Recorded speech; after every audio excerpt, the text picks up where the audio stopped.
Every generation believes it's protecting its children better than the last. We install seatbelts. We child-proof homes. We research schools. We worry about screens, strangers, and the outside world. But what if one of the most important things parents everywhere need to understand today is something hiding in plain sight? In this video, I want to show you what modern science is quietly discovering about children's toys, why the youngest children are the most affected, and most importantly, what this means for you as a parent. Not to scare you, not to blame you, but to help you see what most people never think to question. Stay with me until the end, because this isn't about fear. It's about awareness, and awareness gives you power. Let's begin. Children today spend a significant portion of their lives indoors. Floors replace fields. Plastic replaces soil. Brightly colored toys, designed to stimulate curiosity and imagination, have become constant companions in early childhood. Parents see these objects as harmless tools for learning, comfort, and play. After all, toys are symbols of safety. They are marketed as fun, educational, and age-appropriate. Rarely do we stop to ask a more unsettling question. What else are children interacting with when they play? As the chemical industry has advanced, the materials used to manufacture toys have changed dramatically. Modern toys are no longer simple combinations of wood, cloth, or basic plastics. They are complex chemical products, often containing dozens, sometimes hundreds of additives. These substances are not added by accident. They serve specific industrial purposes, making plastic softer, increasing durability, preventing fire, enhancing color, or extending shelf life. But while these additives may improve the performance of a product, they also introduce a largely invisible risk. Many of these additives are now known to be toxic. The concern is not merely their presence inside toys, but their ability to migrate out of them. Under normal conditions of use, chewing, sucking, rubbing, heating, or simply prolonged handling chemicals can leach from toy materials into a child's immediate environment. Once released, they do not simply disappear. They settle on skin, accumulate in household dust, and, most concerningly, enter the body. Recent scientific investigations have focused on identifying and quantifying these substances. In one such study, a wide array of children's toys was analyzed for chemical additives, including polybrominated diphenyl ethers, organophosphate esters, and phthalate esters.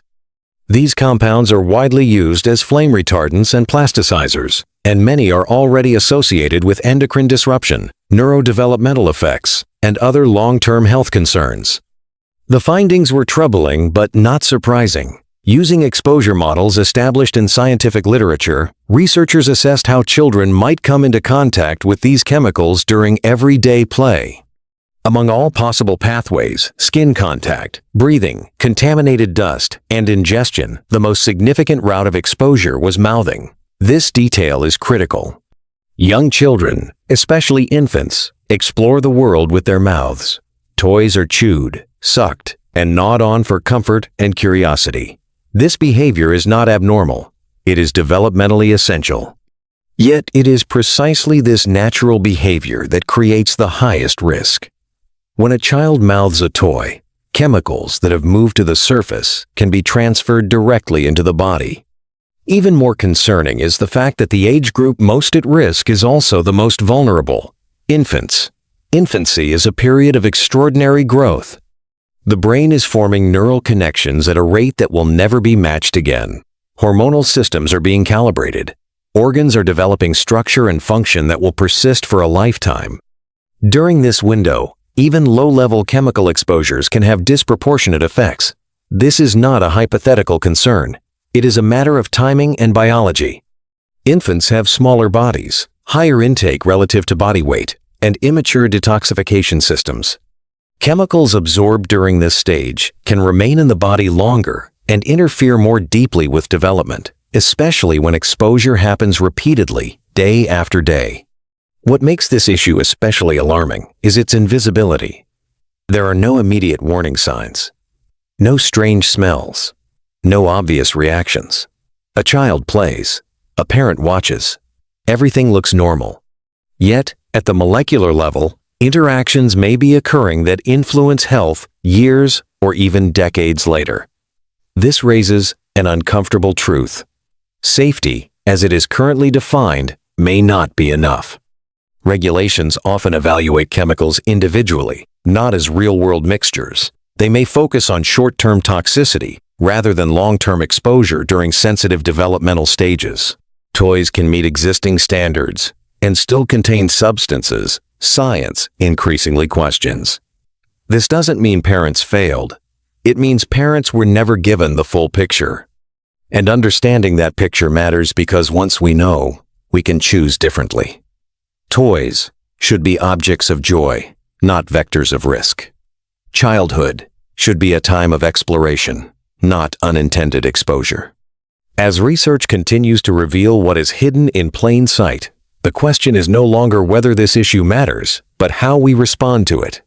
Because the smallest hands and the youngest mouths deserve the greatest protection. If this video helped you see something new, share it with another parent you never know who needs this information. If you have questions or thoughts, leave a comment. I read them all. And if you care about protecting children through knowledge, not fear, consider subscribing, because informed parents don't panic. They protect.